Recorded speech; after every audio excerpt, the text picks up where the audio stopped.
Hey folks, welcome back. Now we're going to talk about Fallout because the Fallout series is starting on Amazon Prime this week. I thought it'd be a good time to talk about the tabletop role-playing version of it, which is actually on the crunchier side of things as far as the 2d20 system goes. For those of you who are fans of the game, I think the graphic design and the atmosphere they produce in this game will be fantastic, especially if you played Fallout 4, which I think is the primary influence for this game. The starter set here is a great way to get into the game. Works for up to 6 players, which is excellent. And as we get into it, I'll have my usual pluses and minuses for you about the contents. But before we get into that, we'll take a quick look at the back. Your stuff shifting around inside there. So, welcome home. Immerse yourself in the genre-defining setting with its introduction to the official Fallout tabletop role-playing game. This starter set gets you playing Fallout using the 2d20 system designed and tailored for an authentic wasteland experience. Roleplay as a unique character in the familiar setting of the Commonwealth around Boston. So it contains everything you need to start, including a 56-page rulebook containing core rules, perks, and equipment, a 60-page quest book, Once Upon a Time in the Wasteland, taking your characters on an exciting quest around the nuclear-ravaged wasteland around Boston, 6 pre-generated character sheets, including ghouls, super mutants, and even a Mr. Handy robot, 2 20-sided dice, 1 20-sided hit location die, and 4 6-sided Fallout game dice, and 56 Nuka-Cola cap tokens for use as action points or currency. Now, once again, of course, we have the issue I've always had so far, with a few exceptions, with Modiphius starter sets, which is that they don't give you enough dice. Yes, you generally roll 2d20, but you will very often spend momentum, well, in this case, action points, but the same thing, to increase your dice pool up to 5. So you really should have 5 d20s and a hit location die, and a lot more of the Fallout game dice, as they call them, or challenge dice if you're playing Star Trek, but they function the same as challenge dice in Star Trek, exactly the same. So that's a little bit of downside if you're a newbie to the 2d20 system. If you're not, you probably have everything that you need dice-wise, except this one gives you a hit location die, and you really only need one of those anyway, so that's a good side. All the other dice are completely the same in functionality as for Star Trek or something like that, or Octum Cthulhu, whatever.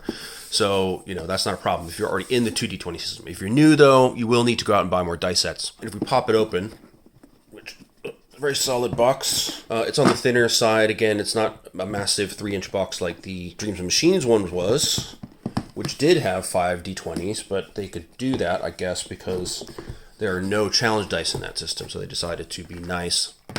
There's nothing on the inside of the box, so there's no sort of mini GM screen like you get with the Cubal 7 stuff. What you'll see here is I've got a massive pile of dice. Obviously, this did not come with the box. This is the result of me buying 2 more sets. So one thing that's great about these dice, though, that I really want to point out, is that these d20s are enormous. They're much, much larger than the regular d20s you get in the 2d20 system. You can see it's massively bigger than the challenge die here. The effect is our little friend here, the classic Fallout mascot, which is cool. So you get a couple of those, you get 1 and 2 pips, and then you have 2 blank sides. So again, exactly the same as Star Trek. And the novel aspect here, although it's not novel if you've played Infinity, is the hit location die. So when you attack, you can choose a location to hit, which increases the difficulty by 1, or you can roll a location using the die. So you can hit torsos, left leg, right leg, left arm, right arm, head, all that kind of good stuff. And you'll see that, the easier to hit locations have more entries, like torso. The head is much harder to hit. So it's a lot of fun to have that. I'm really a big fan of hit locations. It gives more meaning to finding scraps of armor and stuff like that, which is very appropriate for a game like Fallout, where you will be doing scavenging and looting because it's a nuclear wasteland. So it makes sense that you would go hit location so that when you pick up a scrap of shoulder armor, it actually means something, it does something to that specific part of your body, which is nice. Then we get into the actual contents. This is the rulebook, so rather than having a sort of play-as-you-go adventure style as they've done in other starter sets, because Fallout was a bit crunchier, they've given us just a straight-up rulebook to read first. So that's at the top of the pile when you open the box. Great illustration on the front, big thumbs up from her and a wink with a scary-looking hammer. The graphic design and layout of the game, you can see even the font choice here in the table of contents. I mean, this is screaming Fallout all the way through. So what do we got? We have Welcome to the Wasteland, what's a role-playing game, what kind of quests can I have? Then we have how your characters work, core rules, including skill tests, action points, luck, and NPCs, combat, and then some reference lists, including a big list of perks, which have fantastic illustrations that you'll see shortly.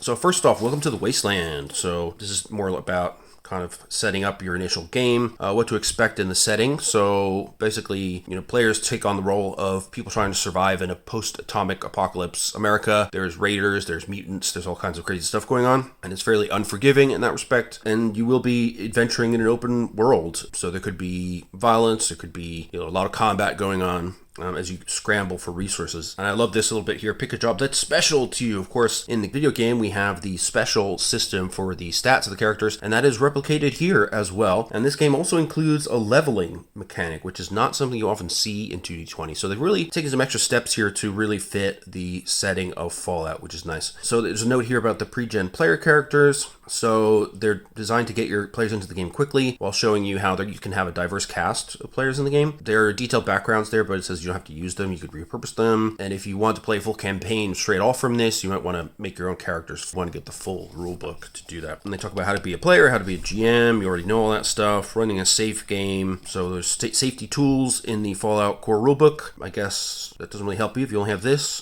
but that's okay. They give some nice advice here that what makes Fallout unique partially is that it's kind of this 1940s to 1960s American pop culture aspect to it. So, it's an alternate history sort of where people went down to these vaults during the Cold War, and then they come out a couple hundred years later and find this wasteland full of craziness, and their culture is based on this bygone era, and they have to face mutants and raiders and cannibals and God knows what. Talk a little about the kind of quests you can have. So there's all kind of stuff. You can explore the experiments of vault tech, become mercenaries, find yourself fighting Institute synth replicas, meet with the Mighty Brotherhood of Steel and their advanced tech. You can play both Vault Dwellers and Wastelanders. You can be ghouls, you can be super mutants, you can be the robotic Mr. Handy. And actually, the 2 rule supplements that have come out since the release of the main game have added a lot more options as well for character building. So you can create a huge range of characters in this game. It is a great deal of fun once you get into the full expanse of it. Now we have our introduction to how characters work. So here we have our special attributes. So they've got wonderful little character illustrations for each of them. You'll see that throughout the game as a theme. They're really clever, they're adorable, they're funny. I'm a huge fan. So your special attributes, you have your strength, right? Your perception, which is how aware you are of the environment, affects your initiative order, and use it to make attacks with energy weapons. You have your endurance, of course, which is toughness and resilience. Strength, by the way, is your melee attacks and affects your encumbrance, how much you can carry. Endurance influences your health points, how much you can shrug off physical dangers, and your ability to wield heavy weapons. Charisma influences how much you can convince people, how good you are at bartering and finding safety. Intelligence is your smarts, how much you can remember and study about the world around you. Agility is how fit and agile you are, your balance, your athletic suppleness. You use this to make range attack with small guns. And then finally, luck is about how much fortune smiles down on you. And luck is interesting in this game because it basically functions like luck in, say, Call of Cthulhu, or the luck attribute if you're using it in Traveler Mongoose 2nd Edition, where it's an attribute, but you can spend points of it to affect the story, to change the outcomes of your dice rolls, re-roll dice, stuff like that. You can run out of them, but then at the end of the quest, or if you have a downtime during a longer quest, you can refresh the luck attribute. Then you also have skills. So much like other 2D20 games, a typical test will be rolling your 2D20s or more, up to 5 max, and you'll be adding up a special attribute and a related skill. Those will give you a target number. You want to roll under the target number, and each roll under the target number gets you a success. What in other 2D20 games they call a focus, here they call a tag skill. So this is where you have certain areas of expertise, and those skills that are tag skills work like a focus in the other games where, your crit range is expanded. Normally, if you roll a 1 on any of your d20s, you will get a automatic double success for that. If you have a tag skill in play on the roll, then each d20 that rolls under the value of that tag skill will get 2 successes instead of 1. So you can have a much greater crit range potentially. And then it goes through a list of your skills, which include athletics, barter, big guns, energy weapons, explosives, lockpicking, medicine, melee weapons, pilot, repair, science, small guns, sneak, speech, survival, throwing, and unarmed combat. All pretty self-explanatory. Then we have your derived statistics. So again, getting a little bit more complex than some of the other 2d20s. We've got carrying weight. That's important because again, you're scavenging and looting through the wasteland. So you need to know how much you can carry. So you can carry a base of 150 pounds of stuff plus your strength attribute multiplied by 10. Perks can increase that as well. So perks are kind of the talents of this game. And then you have penalties for over encumbrance. So if you're over your carry weight, all tests using your strength or agility increase in difficulty by 1. You can't sprint and your initiative is reduced by 1. If you carry 50 pounds or more than your carry weight, then you increase your difficulty by another 1. Your initiative is reduced by another 1. Each additional 50 pounds keeps increasing those penalties by 1. If you're carrying around twice your carry weight, you can't move at all. You automatically fail any strength or agility-based skill test, and your initiative is 0. So you're basically a motionless brick at that point. I should probably hand things off to somebody else. So your next derived characteristic is your initiative. So that's how quickly you act in combat, as equal to your perception plus agility minus any penalties if you're over encumbered. So this is a static number. I like that. It's like Call of Cthulhu. You're not rolling for initiative initiative. It's just a static number. The less rolls in combat, the better, generally. And it's also something that then you can apply penalties to, and it has a real definitive impact. Defense, so this is difficulty by default of attacks made against you. The difficulty will be modified by conditions, of course, but it's the basic difficulty. So if your agility is 1 to 8, your defense is 1. If it's 9 plus, your defense is 2. Then you have damage resistance. So there's different types of damage in this game as well, which makes it more interesting. So you've got physical damage. So this is, melee attacks or bullets, stuff like that. You have energy damage, which is lasers, plasma weapons, all that kind of good stuff. Poison damage, toxins, of course. So the physical and energy damage varies by location, but poison damage doesn't. That just affects your whole body. Radiation damage is rare, but crucial, because basically if you have radiation damage resistance, that is really helpful. If you take radiation damage, then it actually reduces your maximum hit points, which is a problem, of course. And you need to use chemicals like Rad-X or special protective clothing or armor or other consumables. But there are some creatures like super mutants and ghouls that are entirely immune to radiation, as well as machines. And this does, again, vary by hit location, depending on the clothing or armor you wear in each location. We've also got health points overall. So your maximum HP are determined by adding together your endurance and your luck scores, and they deplete as you suffer damage, and generally show how far you are from death. As you increase your level, you increase your maximum health, and you can use perks to get that even further up. Then you have your melee damage. So your melee damage stat is any bonus damage that you get from having high strength. So if you have strength between 7 and 8, you get 1 additional combat die when you roll a melee attack damage. If it's 9 to 10, you get 2 additional die. 11 plus, you get 3 additional die, which is huge. Then you have your perks. So these are special abilities. They can give you ways to boost your attributes, your skills, give you a unique edge or a brand new ability. They can often be tied to your attributes or skills, or provide you with a totally new ability, but only in a specific circumstance. Then we have the core rules. So this will be very familiar to anybody who's run 2d20 before. Choose your attribute plus skill for the test and get your target number when you add those numbers together. Then the game master will set the difficulty, normally between 1 and 5. That's how many successes you need to pass a test. Then you roll your dice pool. So you start with 2d20s, but you can buy up to 3 more by spending your action points, which is the equivalent of momentum in this system, and threat. And then you check for successes. So each d20 that rolls equal to or less than your target number scores 1 success. If you roll a 1, that's a critical success, which is worth 2 successes. If the skill you're using is attack skill, as mentioned before, then you get a crit for each die equal to or less than your skill rating. And each d20 that rolls a 20 generates a complication, so that makes things more complex for you. You've still possibly succeeded the task, but something has gone a bit awry in the process. Then you check your successes against the difficulty. If you equal or beat the difficulty, then you have passed. Otherwise, you have failed.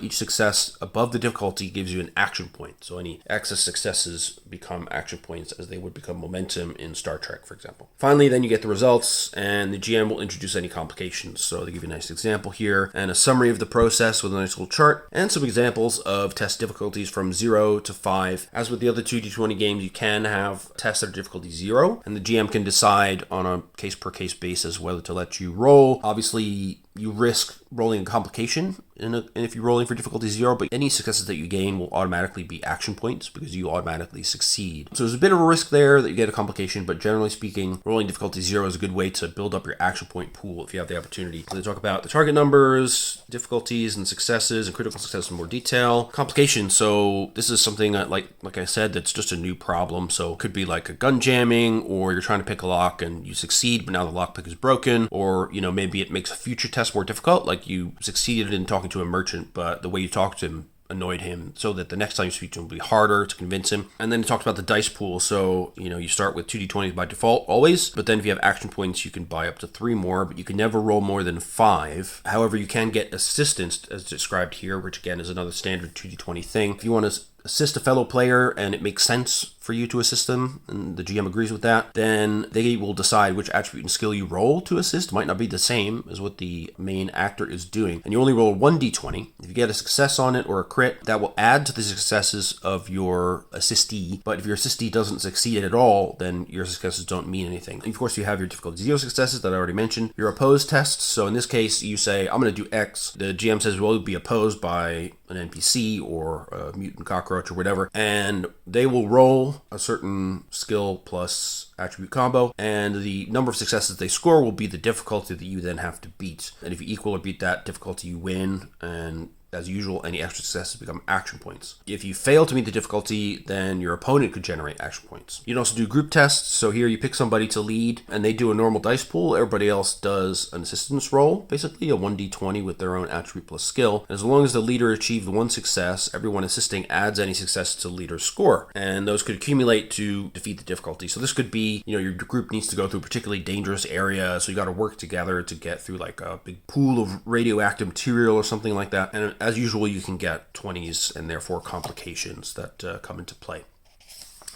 Then we have complication ranges, which can also be increased. Again, typical for a 2d20 game. So if the GM judges that your action is particularly risky, there's an element of greater likelihood that something could go wrong, they can increase the complication range all the way up to 5 at the maximum. So in that case, complication will be generated on any roll between 16 to 20. And at times, also, the GM can let you succeed at a cost. So if they don't want the action to stop dead because you really need to pass a test, even if you fail, they could say, well, you can pass this, but you'll have to suffer one or more complications. Typically, that would just be one. But if you don't want to take those, you can just say, no, I fail, and try a different approach. Then we get into action points. So these are your meta currency for the game. Again, they work exactly the same pretty much as the momentum and threat in other games like Star Trek. And you can use them to buy d20s. First d20 costs 1 AP, the second costs 2, and the third costs 3. Again, the same as usual. Never more than 3 bonus dice can be rolled for a single test, including from perks or traits. But you do have potential assistance dice, which don't count against that total. So you can have sort of extra dice if somebody's assisting you. You can spend 1 AP to obtain information, so you ask the GM a single question, they can give you an answer which has to be truthful but not necessarily complete. You can spend 2 AP to reduce the time it takes to complete an important task. So spending 2 AP halves the time it would take to do something, which can be critical depending on what you're doing. When you're in combat, you can use action points to take an additional minor action for 1 AP. You can only do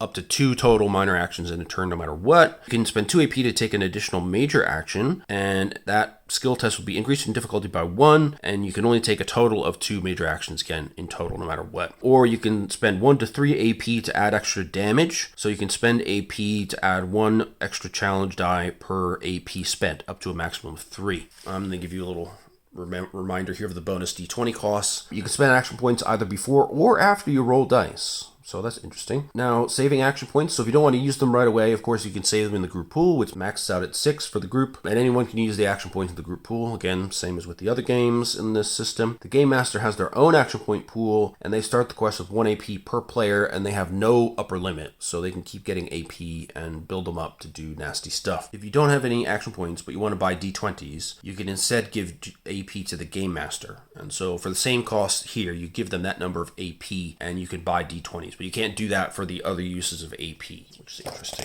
You have to generate those yourselves. Now here we have a little bit more about the luck attribute, which is interesting. As I mentioned, it's kind of an attribute that you can spend. You can spend a luck point to introduce a helpful fact or detail about the situation that you're in. So it could be that you're scavenging and you want to say, oh, I want this ammo I found to be the exact right kind of ammo for my weapon. Here's a luck point. That'll do it for you. The game master can prompt you for an opportunity, or you can suggest, but those suggestions can always be vetoed, or they might want more than 1 luck point depending on how much you want to alter the narrative. You can also do it to do a stacked deck. So you spend 1 point of luck before a skill test to use your luck instead of the default attribute. Obviously, that only really works if your luck is higher than the attribute. You can also use it for lucky timing. So in a combat encounter at the start of a round or immediately after any other character or creature has acted, you can spend 1 luck to interrupt the normal turn order and take your turn for this round immediately. That's still your turn for the round. It just makes you able to act whenever you want. You can also spend 1 or more luck points to re-roll dice in a dice pool you roll. So you can re-roll 1d20 or up to 3 challenge dice by spending 1 luck point, and you can spend multiple luck points on a single roll. Each die, though, can only be re-rolled once. You have to accept the re-rolled result even if it's worse. And they note here that once per quest outside of combat, you can spend some time with your trinket, think about things, and you can regain 1 luck point. And here's a little chart summarizing your luck options. And then regaining your luck points, the Game Master will refresh your luck points when you reach a milestone in your quest or you start a new quest if it's a short one. When you refresh, you get all your luck points back no matter how many you've spent, but it goes up to the maximum of your attribute. NPCs, so these are characters that are controlled by the GM. They could be creatures or characters. Creatures are simpler. They don't have a full special attributes and derived attributes and stuff like that, but a character will be basically the same as a player character in this case. So an NPC that is a character, not a creature, will have a level indicating how dangerous they are. They'll have keywords that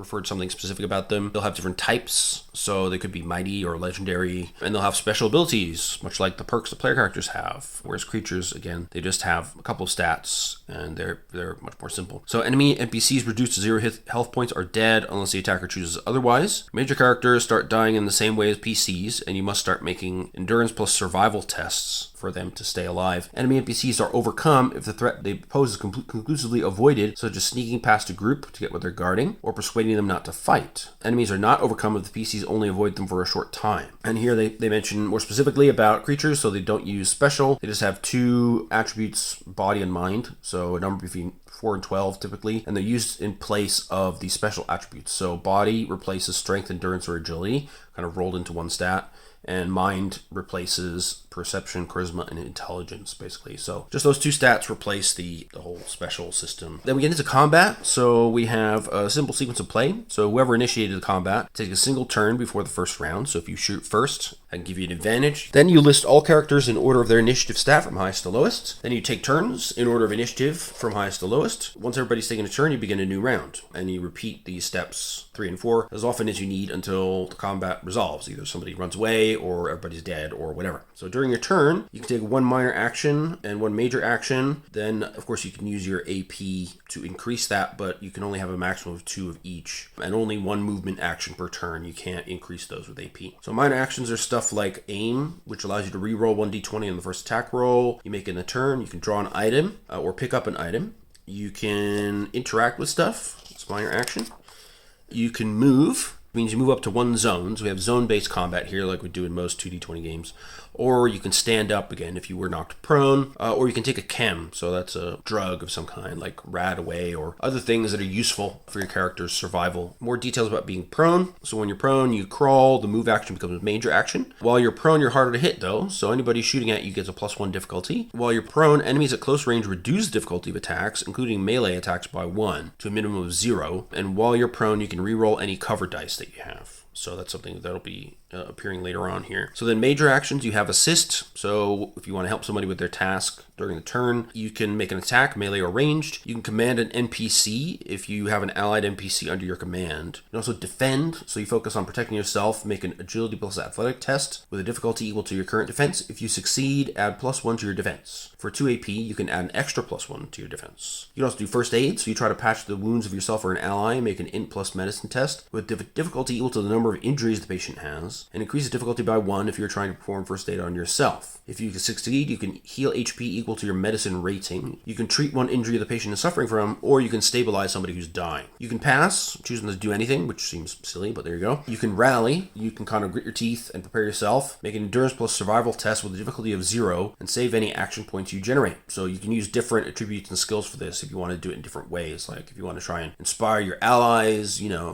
can ready. So describe a situation that you expect, and then choose a major action you want to do when that happens. So when that action occurs, you can interrupt. If several of you have readied an action for the same circumstance, then they all trigger at once, but they happen in initiative order after that. Sprint is a major movement action, so you move up to 2 zones instead of just 1, so to anywhere within long range. Finally, you can do a test, which is any skill test not covered by the other actions, as long as the game master agrees. Then we get into how you make attacks. So choose a weapon and target, and here's the hit location fun. So if you choose a specific target hit location, that increases the difficulty by 1. Then you do your weapons test. So for melee weapon, it's strength plus melee weapons test with difficulty equal to your target's defense. Ranged weapons are agility plus small guns, endurance plus big guns, or perception plus energy weapons with a difficulty equal to your target's defense, and it's modified by the range. A thrown weapon is perception plus explosives, or agility plus throwing, depending on what you're throwing. Difficulty is the target's defense modified by the range. Unarmed combat test, roll strength plus unarmed with a difficulty equal to your target's defense. So if you pass the test and you didn't choose a hit location, roll 1d20 or hit location die to determine the part of a target you hit. Then you roll a number of combat dice listed by the weapon's damage rating, plus any bonuses from derived stats, from AP, or from ammo spent. So with ranged weapons, you can spend ammo to get more damage. Then the target will reduce the damage inflicted by their resistance against the attack's damage type on the specific location that had been hit. So characters and creatures have different damage resistances for different types of damage. If you have made a range attack, remove 1 shot of ammunition plus any additional shots spent on the attack. If you made a throwed weapon attack, remove that from your inventory. And that's the combat procedure in a nutshell. So there are 6 body parts that you can target: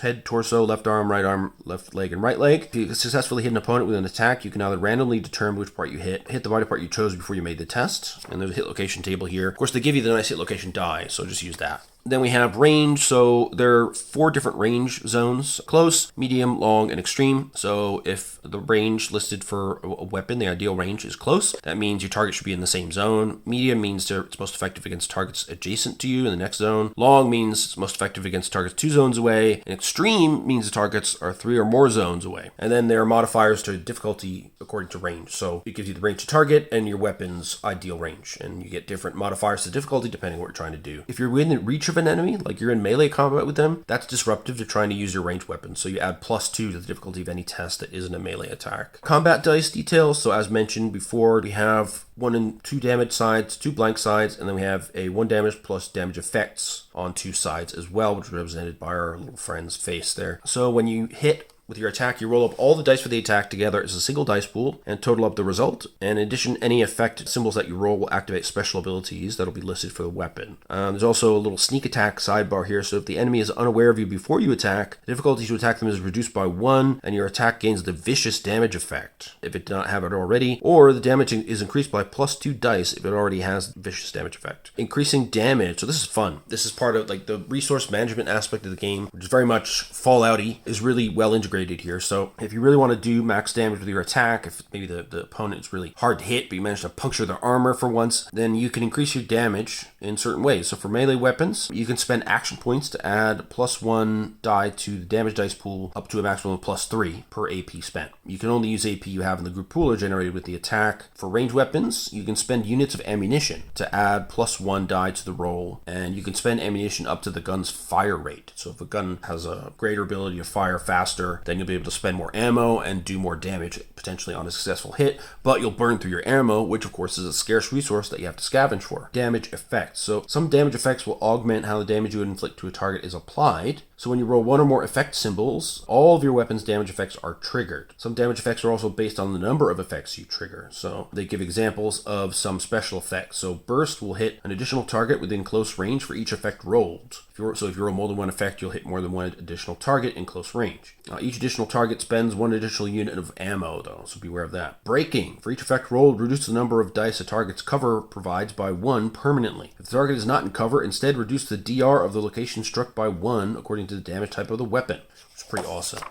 Persistent, so this is damage that keeps on going. So if 1 or more effects are rolled, the target suffers the weapon's damage again at the end of their next and subsequent turns for a number of rounds equal to the number of effects rolled. Targets can spend a major action to make a test to stop the damage, with a difficulty equal to the number of effects rolled and the attribute plus skill chosen by the GM. Piercing, where you ignore X points of the target's damage resistance for each effect rolled. You have radioactive, where for each effect you also get 1 point of radiation damage. Spread as well, so for each effect rolled, your attack inflicts 1 additional hit on the target. Each additional hit inflicts half the rolled damage rounded down and hits a random location. You have stun. If 1 or more effects are rolled, the target can't take the normal actions on their next turn. They can spend AP to take additional actions as normal though. Now we have our radiation damage stuff. So basically it's applied differently. Radiation damage, each point of it reduces the character's maximum health points instead of their current health points. So if your maximum is then reduced below your current hit points, then your current HP is reduced to match that total. And radiation damage is only reduced by a target's radiation damage resistance according to the location hit. If the radiation would affect the whole body like an environmental effect, then use the character or creature's lowest locational radiation DR. In all cases where a character would suffer radiation damage and another type of damage at the same time, resolve the radiation damage after any other types of damage. So that makes it a little bit more generous. You can also break things. So inanimate objects can be damaged. You roll to hit, roll the weapon's damage rating, subtract the object's damage resistance, and reduce its health. GM will provide damage resistance and health for the object you're trying to break, but large objects may have multiple locations which can be hit and broken, and you have to break all of them to destroy it. Then we have damage and injuries. So a character that's lost HP isn't seriously hurt. They've got scratches, scrapes, and so forth, but until they hit 0, they're fine basically, and then they're defeated and begin dying. You can also suffer from serious injuries after being reduced to 0 HP or because of critical hits. So if you get get 5 or more damage in one hit after all reductions are applied, then you get an injury, which depending on the location hit will do something different, which is really cool. Another reason I love hit locations. So if you hit in the arm, you drop whatever's in that arm and the arm is broken and otherwise cannot move. You can't do any actions using that arm. A critical hit to the leg, you immediately fall prone and your leg gives way. You can't take the sprint action, and the move action is now a major action. Critical hit to the torso means you begin bleeding heavily. At the end of each of your subsequent turns, you suffer 2 dice of physical damage, ignoring your damage resistance. So you're bleeding out. That's really bad. If you get hit in the head critically, then you get momentarily dazed and lose your normal actions for your next turn. Further, you can't see clearly and increase the difficulty of all tests which rely on vision by +2. So that's really bad in combat. These effects last until the injury has received medical attention. So someone has to do first aid to help you. So when you're reduced to 0 HP, you suffer an injury to the location struck, then fall prone and start dying. So you get an injury, fall prone,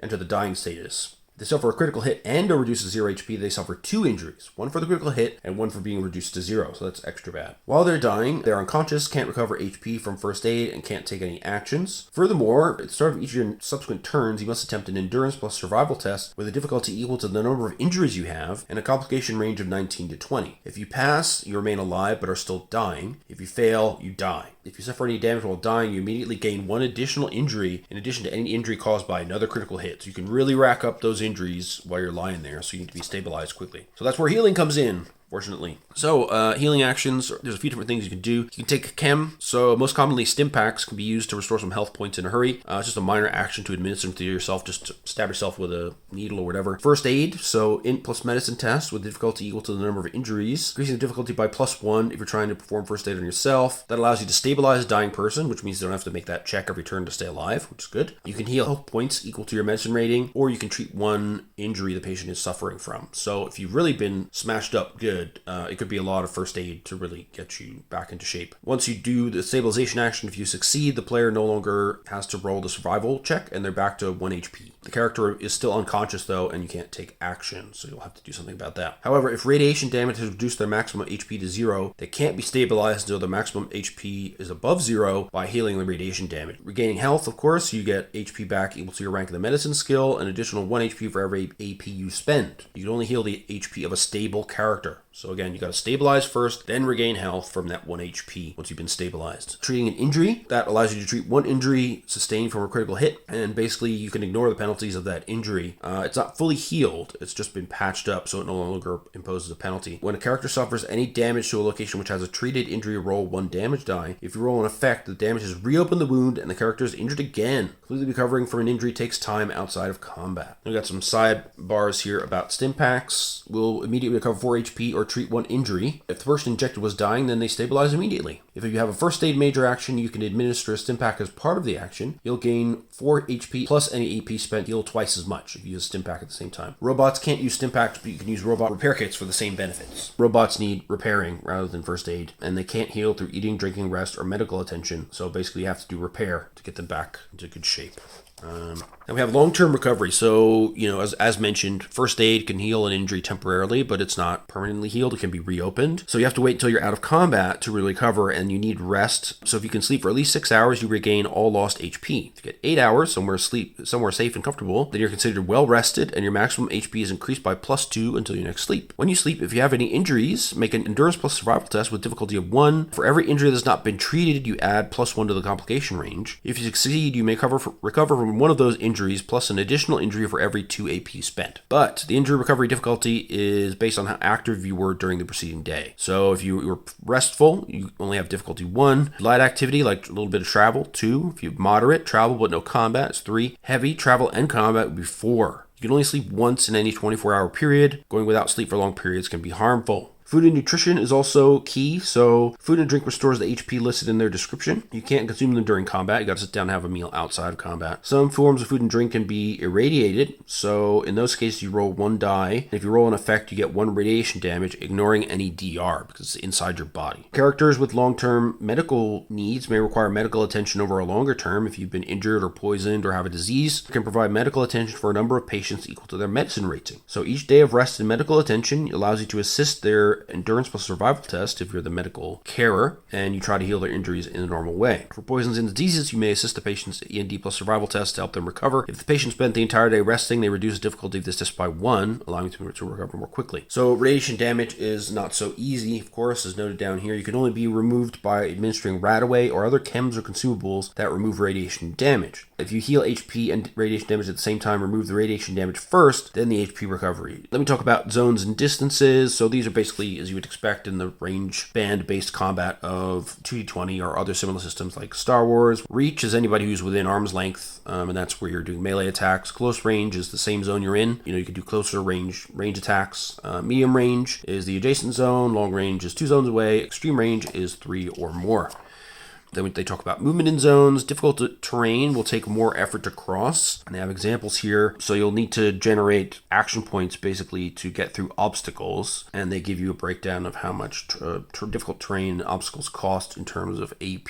So you'll need to generate AP if you don't have them by taking the Rally a Major action, for example, which generates AP with a difficulty 0, strength plus athletics tests. Any successes you get become AP, so you can then use those to get through the obstacle or the terrain. And finally, we talk about cover. So these are bits in the environment that you can hide behind that give you some protection against physical and energy attacks. The damage resistance is expressed by a number of combat dice. So when you're attacked by a physical or energy-based attack behind cover, roll the number of dice listed in the cover value table, which is down here, and add that result to your DR for that attack. So it needs to be something you can hide behind, like foliage or wood. Best cover is things like concrete walls, steel barricades, and they give you 3 combat dice to add to your DR. However, note that some of the weapon traits like breaking will gradually destroy your cover. So you can't sit there forever behind the steel wall. It will eventually crumble under the weight of your opponent's destruction. Then we've got our adorable little guy here showing us all these different perks. Despite this only being a starter set, there is a load of perks in here. I'm not going to go through all of them, just, pick a couple from each page. So, Animal Friend. He's got a weird looking rabbit here. You can have up to 2 ranks in this.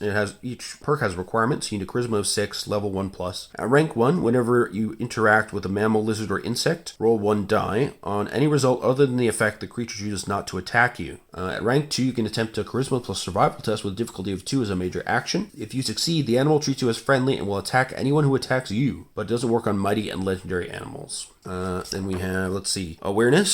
So when you take the aim minor action, you can attack more efficiently. The next attack you make against a target gains the piercing 1 damage effect or improves the rating of any existing piercing X damage effect by 1. Better criticals. Look at the bodies behind him. He's very excited about it. If you inflict 1 or more points of damage to an enemy, you may spend 1 luck to automatically inflict a critical causing an injury. That's pretty awesome. Bloody Mess. Love the thumbs up there. If you got a luck of 6, you can pick this one. When you inflict a critical hit, roll 1 challenge die. If you roll an effect, you inflict 1 additional injury to a random location. Cool. Then we got loads of more stuff like chem resistant. So at rank 1, roll 1 fewer challenge die when determining if you become addicted to chemicals. At rank 2, you can't become addicted to chems at all. You can also be a chemist, which means that if you create chems from items you find, they last twice as long as normal. Concentrated fire. If you make a range attack and spend ammunition to increase the damage, you may re-roll up to 3 challenge dice for your damage roll. That's a cool one there. He's focusing in on that leg. Demolition expert. All these little diagrams are just hilarious. Faster healing. So when you make an endurance plus survival test to heal your own injuries, the first additional d20 you buy is free. Grim Reaper Sprint. When you make an attack which kills 1 or more enemies, add 1 challenge die. If you roll an effect, add 2 AP to the group's pool. How cool is that? Could be a healer. It's getting more HP from first aid. Be a hunter. Get vicious damage effects on mammal, lizards, or insects with the mutated keyword. You can be an infiltrator, so you get to re-roll 1d20 on a lockpick skill. You can be Iron Fist. Look at that. Huge fist. At rank 1, your unarmed attacks inflict +1 challenge die damage. At rank 2, they also gain the vicious damage effect. You can be Lead Belly. At rank 1, you may re-roll the challenge die to determine if you suffer radiation damage from irradiated food or drink. At rank 2, you are immune to radiation damage from consuming irradiated food or drink. There's really quite a few of these, even though it's just the basic starter set. You've got Medic. You can re-roll 1d20 on a first aid action. Moving Target, you get a bonus to your defense when you use a sprint action. Ninja, when you make a sneak attack, the damage increased by +2 dice, but again, you can't be in power armor. Nerd Rage, I love that. While your health is reduced to less than 1/4 of your maximum, add +1 to your physical DR, +1 to your energy DR, and +1 die to the damage of all your attacks. At rank 2, you increase to +2 DR and +2 dice. At rank 3, +3 DR and +3 dice, but each time you take the perk, the level requirement increases by 5. You got the Pain Train. You can be a party boy or party girl. So you can't be addicted to alcohol. And whenever you drink an alcoholic drink, you heal 2 HP. Cool. Then there's Pickpocket, which has some additional rules on it. Basically, that's pretty handy. You can try and snatch something from somebody that could be useful, like a key in this example. Then we have Quick Hands. You can reload firearms faster. Spend 2 AP to double the fire rate of your gun for an attack. Scoundrel. When you make a charisma plus speech test to convince someone of a lie, you may ignore the first complication you roll. Scrounger. When you roll to determine how much ammunition you find more. At rank 1, you find plus 3 dice additional shots. At rank 2, you find plus 6 dice additional shots. At rank 3, you find plus 10 dice additional shots. You can be a sniper. If you take the aim minor action and then make a range attack with a two-handed weapon with the accurate quality, you can specify a hit location without increasing the difficulty of the attack. That's really good. You can have toughness, raising your physical damage resistance to all hit locations by +1 per level in the perk. Then we get into equipment. So standard accepted currency across North America is bottle caps because they're finite in supply and difficult to reproduce. So use your bottle caps to buy stuff, basically. And there are different types of weapons. Multiple skills, of course, for weapons. We've got big guns, energy weapons, explosives, melee weapons, small guns, throwing, and armed. And for each weapon, you'll have a damage rating, which is the number of die that you roll. But that can be modified by strength for close range weapons and modified by range for a range weapon. And it can also change according to the ammunition you use. Damage effects will be some of the effects that we saw earlier. Fire rate is a number from 0 to 6, and that's the max number of ammunition you can spend to increase the number of die that you roll for each extra shot you spend. And there are a few weapons that have a fire rate of 0. That means you just can't spend bullets to boost the attack damage. Then we have the ideal range for range weapons, and then qualities. So there's more qualities here listed than previously. So we have accurate, so you can add up to 3 AP to add +1 per AP spent to the attack's damage if the weapon has the accurate quality, but you can't spend ammunition. We've got blast, close quarters, concealed, so enemies don't spot a concealed weapon unless you're wielding it. Or if they make a thorough search and succeed, add a perception plus survival test with a difficulty of 2. Debilitating makes it harder to treat injuries that are inflicted by that weapon. Gatling. A Gatling weapon spends a burst of 10 shots. Whenever you spend ammunition to increase damage, add +2 dice per 10 shot burst. You can have mines, night vision, reliable, which means you ignore the first complication you roll. It can be two-handed or thrown, which are obvious. Unreliable weapons increase the complication range by 1. You have the weight of weapons in pound, which is important for your encumbrance. Cost of the weapon in bottle caps, and the rarity. So rarity will be, how often you tend to find it. We got a good list of range weapons here. So we got stuff like 44 caliber pistol, which is vicious, high damage of 6. It's good in close quarters, weight of 4, but it costs 99. Whereas a 10mm pistol has less damage, no vicious quality, but it is reliable as well as close quarters and is much cheaper. We got lots of variations of the small guns. We've got a couple of energy weapons, just a couple. Institute laser, which has burst. A laser gun that has piercing 1. A minigun is a big gun.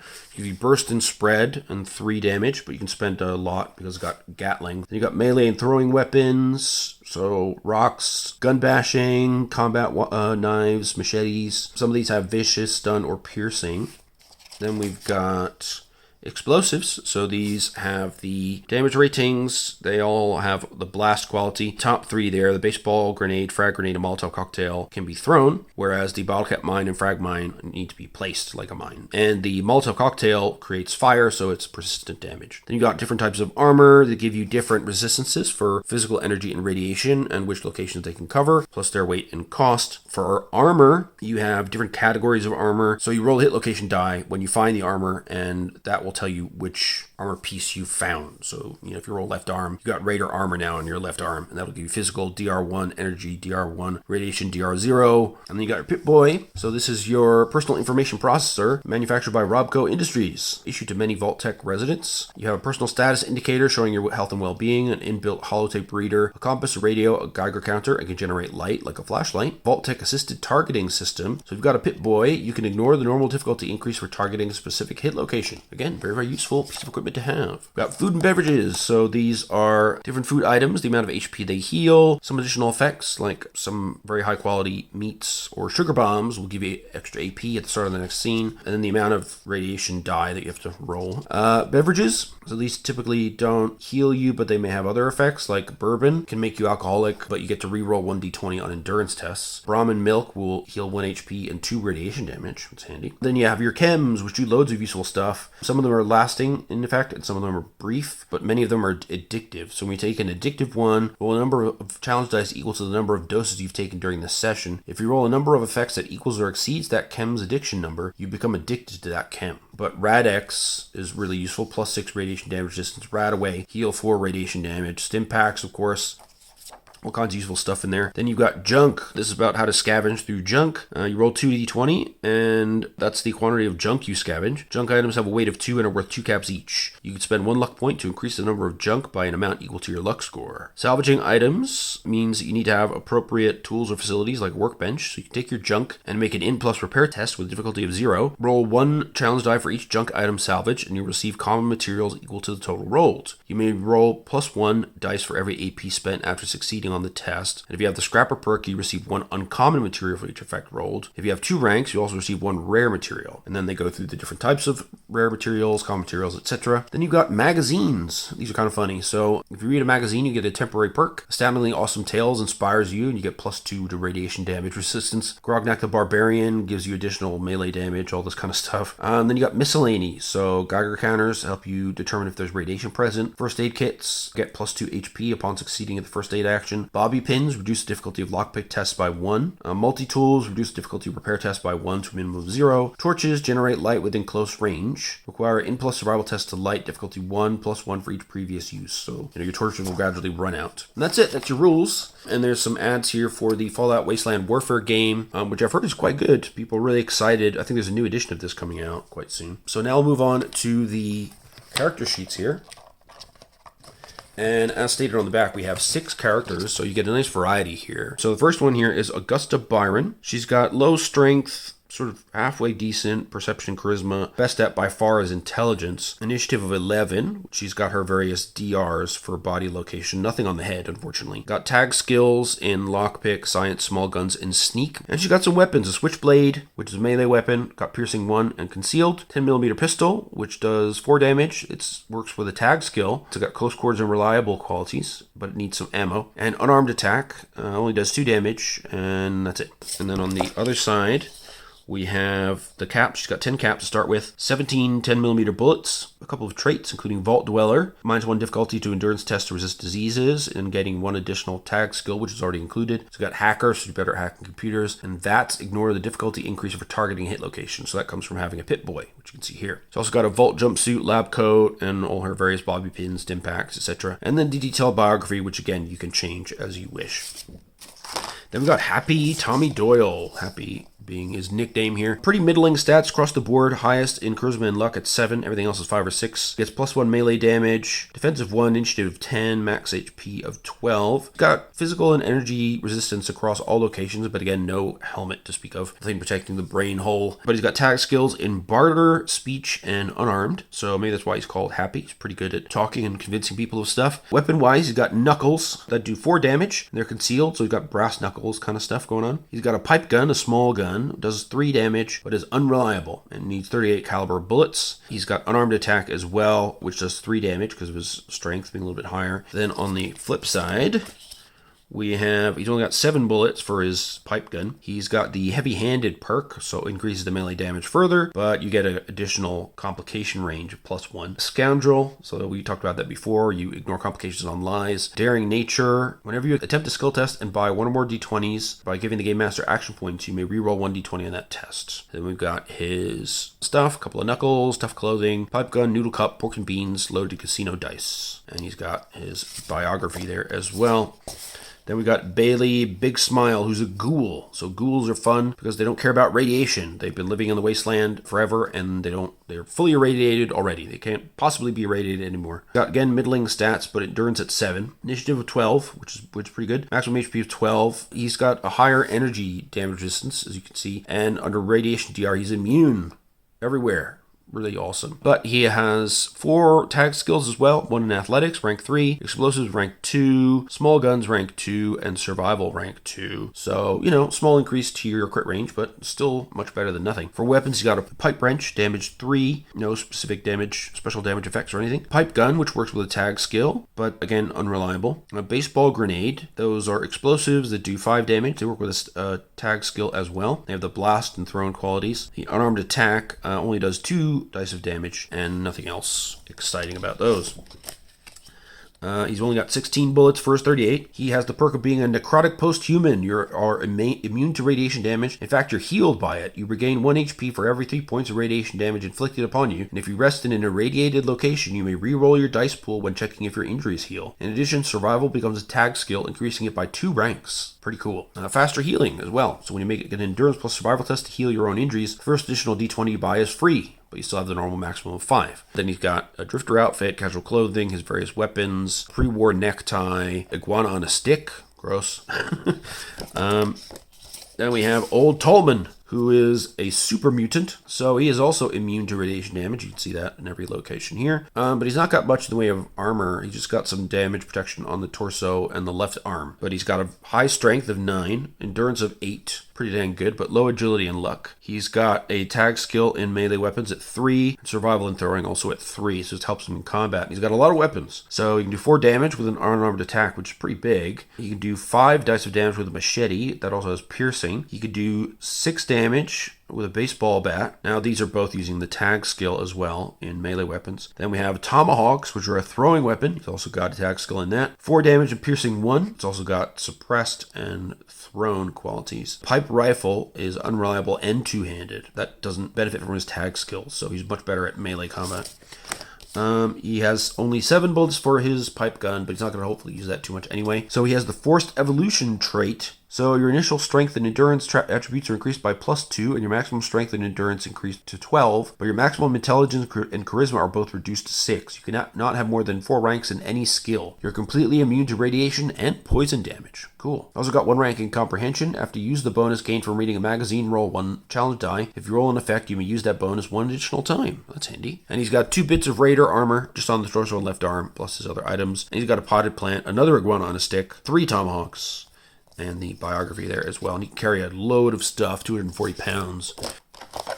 Then we've got Hazel Johnson, who is a Brotherhood of Steel initiate. Middling stats with the highest in intelligence. So that gives a defensive 1, initiative of 1, maximum HP of 10. We've got, finally, some energy damage resistance on the head here. Nobody else really had much to protect the head before. Some decent radiation DR as well. 2 on all the other body locations. And 2 energy protection on the other locations. Got tag skills in barter at 2, medicine at 3, repair at 3, and survival at 2. Those are all useful skills, especially if you have a robot in the party or if you need to fix guns and stuff. He has a combat knife and a laser pistol. Both of those have piercing 1, but do different damage types. And the laser pistol needs a fusion cell to power it. So that can be a challenge. On the flip side, he's got 8 fusion cells, so that helps. Got the Chain That Binds trait, so you gain 1 additional tag skill, which must be one of energy weapons, science, or repair. As a member of the Brotherhood of Steel, you must carry out the orders of your immediate superiors, and you are responsible for your subordinate siblings. If you do not carry out your duty, you are expelled, and your technology will be reclaimed by any means necessary. Oh no. He's also got Healer, so when you heal a patient's HP with first aid, increase the amount of HP healed by +1 per rank in this perk. And he's got Multi-Tool, reduce the difficulty of repair test by 1. He's got Brotherhood Field Scribe's armor, which is why you got some decent resistance, plus the hat gives him some resistance in the head. He's got his combat knife, laser pistol, Brotherhood ID, 4 first aid kits, a stim pack, and multi-tool. So pretty useful guy, even if his stats at first glance aren't that great. And then we've got Marvin, who's a Mr. Handy robot. How cool is that? I love that they have one of each of the major special types of characters. You know, we've got a super mutant, a ghoul, and a Mr. Handy robot. So you get a nice spread. Plus we've got a Brotherhood of Steel guy as well. So he's got a strength of 8, which is pretty good. Perception and intelligence at 6, charisma at 7. Plus 1 melee damage from strength. 1 defense, 11 initiative, max XP of 8. And he's got physical DR of 2 across all locations. And he's immune to all radiation, being that he's a robot. He's got tag skills with big guns at 2, melee weapons at 3, and speech at 3. And he's got different attachments that give him weapons. So he's got a pincer attachment for the unarmed attack of 3 dice. Buzzsaw attachment uses a tag skill for 4 dice of damage, piercing of 1 physical damage. He's got a flamer, which falls under the big guns, which is another tag skill. 3 dice of damage, but it's also burst, spread, and persistent. Does energy damage, and it's good at close range. It is debilitating, but also inaccurate, and you need flamer fuel to power it. And finally, he's got a baseball bat, which uses a tag skill again, does 5 dice of damage physical, but it needs 2 hands to operate, and it has a weight of 3. Now he's got 6 cans of flamer fuel, so that's handy, no pun intended. And he's a Mr. Handy robot. So you have 360-degree vision and reduced difficulty of perception tests that rely on sight and smell by 1. You're also immune to radiation and poison damage, but you can't use chems, nor can you benefit from food, drink, or rest. You move by jet propulsion, hovering above the ground, unaffected by difficult terrain or obstacles. Your carry weight is 150 pounds, and it cannot be increased by your strength or perks, but it can be increased by modified armor. You cannot recover from your own injuries or heal health points without receiving repairs. You cannot manipulate the physical world like humans do. Instead, you have 3 arm attachments as described. So here he has the pincer arm, allowing him to pick up objects weighing no more than 40 pounds and make unarmed attacks. He's got the Slayer attachment, so if you inflict any damage with an unarmed attack or melee weapon, you may spend 1 luck to immediately inflict a critical hit, and therefore an injury on the location hit. And the Integral Boiler mod. Once per scene, you can turn 2 units of dirty water into 1 purified water in 10 minutes. Pretty cool. And then you can see his gear works out differently because he's got these arm attachments. Standard plating, so this is just armor that comes with the standard model. He's got a robot repair kit, which works for him like a stim pack does for people. He's got the boiler mod, a formal hat, and a baseball cap. It's kind of adorable. There you go. Those are your 6 characters. Really varied set. All of them could play an interesting role in a party. It'll be lots of fun to play. So very, very good work there. And they're all really nice thick card as well. Not just bits of folded paper or anything. These are really sturdy. Stand up to some abuse, which is awesome. Then we have the adventure book, which I'm just going to skim through real quick. This is called Once Upon a Time in the Wasteland. It's quite thick, so you should get a decent amount of play value out of it. 4 main chapters here. We've got a campaign overview. Go into Vault 95, then the Boston Ruins, exploring the Promised Land, whatever that is, and then we got loot tables, hit locations, and random beverages. So as we flip through, you can see again we've got great choices of imagery. Again, the whole look of the layout and the font and everything is straight out of Fallout. I'm skipping over all the scenes and details, but you can see what an NPC character profile looks like. So here we have some simple level 2 human raiders with 34 XP. You've got their special rankings, their skills. The square represents tag skill. So basically, much like a character, list their attacks and special abilities, which can be the same as a perk, or they could be something new, and their inventory as well. We have a higher level enemy here who is level 4 and a synth. So he's got the special abilities related to that. Then we get into Act 2. So there's some sneaking around to be done, meeting people, getting back out again. Mr. Gutsy, a level 7 robot who's a notable character. So he's got some special abilities. So there's a Mr. Handy, which we've seen before, but also Mr. Gutsy. So he's got additional plating. He's got some salvage as well. Then we've got the Boston Ruins. So here we're going out into the wasteland, into the brutal Commonwealth. Look, some scary ghoul dogs here. So here's a creature listing. You got body and mind, melee, skill, and other. And that's it. So much simplified stats. HP, initiative, and defense. 1 attack, which is a bite. Body plus melee test, target number 8 for 4 dice physical damage. Got keen senses, being a dog. Scavengers can butcher a dead dog, gross, with a successful endurance plus survival test with a difficulty of 0. And then you get 1 portion of mongrel dog meat.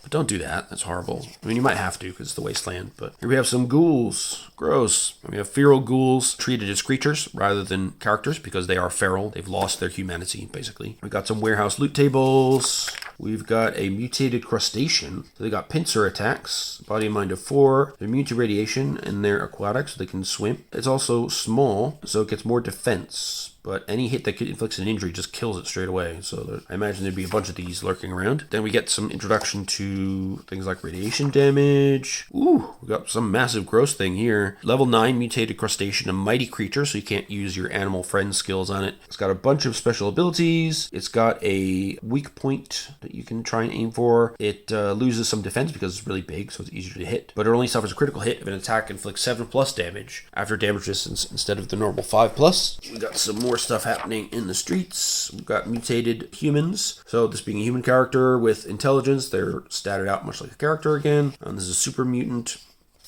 And then we get to the chapter 4, the Promised Land, human security. So you can see the levels are gradually going up for the average monsters, if you like, and the boss monsters are going up as well. The merchant, however, is just he's a notable character, has some useful stuff, but is not somebody you necessarily want to shoot straight away.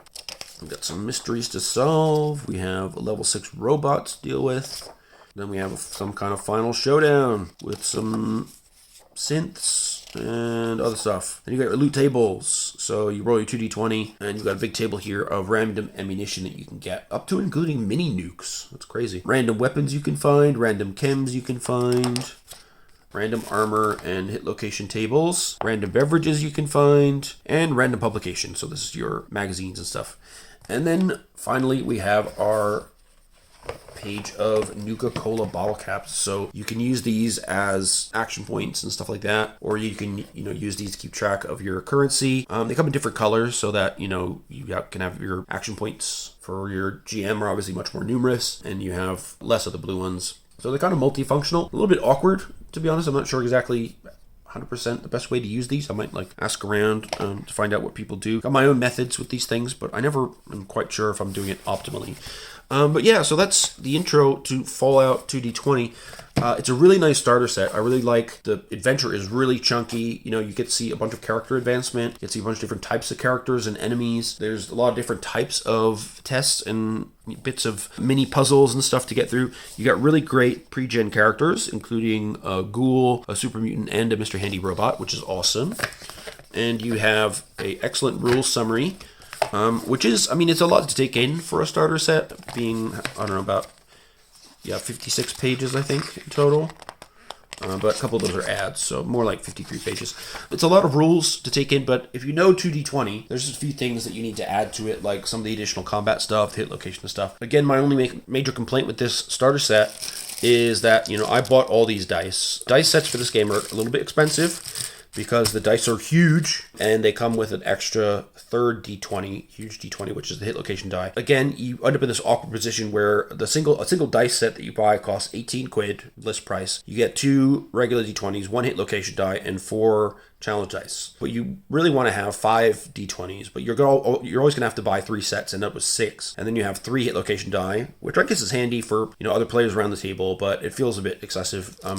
But rolling these giant D20s is super satisfying, so I can't complain on that front. So yeah, there you go. That is the Fallout 2D20 starter set. I think if you're looking into the game, maybe as a result of watching the series, or if you're a fan of the game series before the TV series came out, you like Fallout before it was cool kind of thing, then definitely pick this up. I think it's really good value. I got it for about 22 quid here in the UK. You can find it for a decent price, and as with all Modiphius products, wherever you buy it, including eBay or whatever, you can email them with proof of purchase, and they'll give you a free PDF for your starter set, which is fantastic. The only thing I would say is make sure that if you are going to get a table together physically, make sure you've got enough dice. So get yourself 2 more dice sets so that you've got at least 5 big chunky D20s to roll. This is one of the better starter sets from Modiphius as far as I'm concerned. Again, if they would just make a couple of starter sets, just start putting in the right amount of dice. Give me a hit location die, 5 D20s, and say 10 or 12 challenge dice, and then that would be such a great addition. You could add 10 or 12 quid to the price and it would feel worth it. The rest of the content is great. The rulebook is really concise and clear,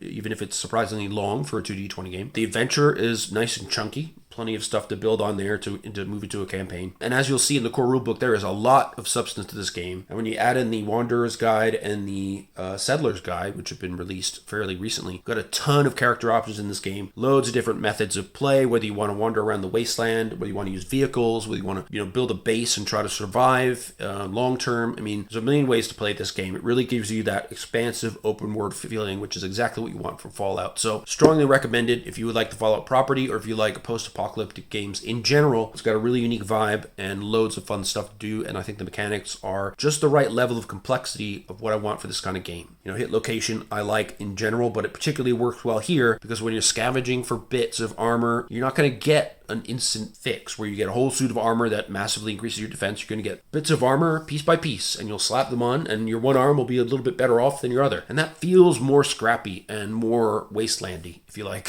So I think that's fantastic. So definitely worth the money. Highly recommended. And I hope that if you are like me and anxiously awaiting the series release on the 11th, which is when I'll probably put this video up, that you enjoy it. I hope that it turns out great. It looks fantastic in the trailers, and a lot of hype about it. There you go. That was the Fallout starter set. If you have any questions, I think I covered everything in exhaustive detail as usual, but if I missed anything or misspoke, please let me know down in the comments. And we'll be looking at the core rulebook and the expansion book soon as well. There's also a really nice campaign called The Winter of Atom, which I have as well. So happy to show that off as well if people are interested. But in the meantime, we'll look at the main game Rulebook and the major expansions. Until then, please like and subscribe. It helps keep me motivated. Some of you may notice that from now on, I've started adding a Ko-fi link for myself. I have a lot of RPGs, but I've been basically financing this hobby by selling off other items that I possess. I'm sort of reaching the end of my ability to do that. It's totally up to you. If you like my content, if you like what I'm doing, and you want to help me buy future products to review, then that's all I'll be using the Ko-fi account for. It's not going to be for my personal use. It'll be purely for the benefit of the channel. I do have a day job, and that's the money I use for my life. But, as much as I enjoy reviewing for these videos, there's only a certain amount I can spend before it starts getting crazy and affecting my basic needs. So if you feel like donating, I'd be thrilled. 1 quid, 2 quid, whatever you can spare. Everything helps for me to try and get another product to review for you. In the meantime, I'll keep scrapping and saving and getting what I can, but I just put that option out there so that if any of you, really want to see a particular thing or whatever, you can help make that happen. So it's totally up to you. I'll mention it briefly in videos from here on in, but I just wanted to give my justification up front since this video will be the first time that you'll hear me talking about it. But from now on, I'll remind you that it's there in the description, and that'll be all you hear about it. So anyway, I hope you enjoyed the video. And I hope to see you in the comment section. Yeah, let me know what you think. And I look forward to seeing you in the next video as well. So take care. Hope you enjoy the new Fallout TV show and the game. And I'll see you next time. All right, take care and bye-bye.